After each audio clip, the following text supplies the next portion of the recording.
Salve, salve, meus queridos! Vamos lá em mais um exemplo associado: pressão, força, trabalho, energia, assim por diante. Ele diz o seguinte: em uma maquete simuladora de um elevador a um gás, um cilindro contém 1,25 mol de um gás de nitrogênio, inicialmente a 27 graus Celsius. Gente, como eu estou falando de gás, a gente sabe que é sempre importante trabalhar em Kelvin. Então, 27 graus Celsius, 300 Kelvin. Fechado em sua parte superior por um êmbolo de massa desprezível, cuja área vale 100 centímetros quadrados. É importante trabalhar sempre em metros quadrados. Vamos deixar isso aí já então? Olha só, o que eu tenho? Eu tenho um número de mols igual a 1,25. Eu tenho uma temperatura inicial, vou chamar de θi, igual a 300 Kelvin. Eu tenho uma área que vale 100, agora vou transformar em metro, 10 a menos 4 metros quadrados. Vamos lá, de centímetro para metro são duas casas, como é quadrático viram 4, então por isso que é 10 a menos 4. O que mais que eu tenho? Eu tenho um corpo de 100 quilos apoiado sobre ele, então eu tenho uma massa de 100 quilos, tudo no sistema internacional. Nessa situação, o êmbolo permanece em equilíbrio a 150 centímetros de altura em relação à base. Então, tá vendo? 150 centímetros em relação à base, depois ele subiu um ΔH, porque aumentou-se a temperatura. Tá? O trabalho realizado pela força de pressão do gás nessa transformação vale quanto? Então ele faz várias perguntas, né? Uma das perguntas é o trabalho realizado pela força do gás nessa transformação e também pede a intensidade da força vertical sobre o êmbolo, tá? Ele deu outras informações, olha só. Por meio de um circuito elétrico capaz de transferir energia térmica ao sistema de forma controlada, o gás é então aquecido lentamente até uma temperatura de 127 graus Celsius, ou seja, eu tenho uma temperatura final de 400 Kelvin, eu somei 273, de modo que o êmbolo seja submetido a um deslocamento vertical ΔH em movimento uniforme, ou seja, se o movimento é uniforme não tem aceleração, tá bom? Devido à expansão do gás. Nessas condições, o que eu posso dizer?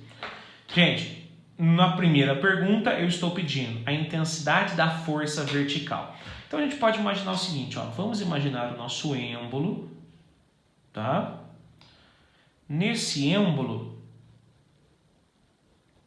a gente tem as seguintes forças atuantes. Nós temos a força da atmosfera empurrando o êmbolo para baixo. Além da força da atmosfera, eu tenho o próprio peso do êmbolo, não é isso? Que vale 1000 newtons, porque peso é massa vezes gravidade, a força também é uma grandeza vetorial. E quem está segurando tudo isso é a força gasosa. É a força do gás. Segundo o texto, ele falou que esse êmbolo ele sobe verticalmente, então ele está subindo, olha lá, com uma velocidade constante, movimento uniforme. Isso quer dizer que se a velocidade ela é constante, a força resultante é nula, de tal forma que eu posso escrever que a força do gás, que é o que eu quero, nada mais é do que a soma da força da atmosfera mais a força-peso do meu êmbolo. Entenderam isso aqui ou não? Segundo a lei de Newton, dinâmica. Bom, a força-peso nós já temos. Nós sabemos que vale 100 newtons. E tudo isso aqui em módulo, né, gente? Então, em módulo, a força do gás é igual à somatória do módulo da força da atmosfera mais a força-peso. A força-peso nós sabemos que vale 1000 newtons. Agora, quem é a força da atmosfera? É só você lembrar o seguinte. Lembra que a pressão, por definição, força por área? Obviamente, a força vai ser pressão vezes área. Se eu estou falando de força da atmosfera, eu vou usar a pressão atmosférica e a área que eu tenho. Nós sabemos que a pressão atmosférica segundo o texto, vale 10 a quinta Pascal no sistema internacional. A área, segundo o texto, vale 100 vezes 10 a quarta.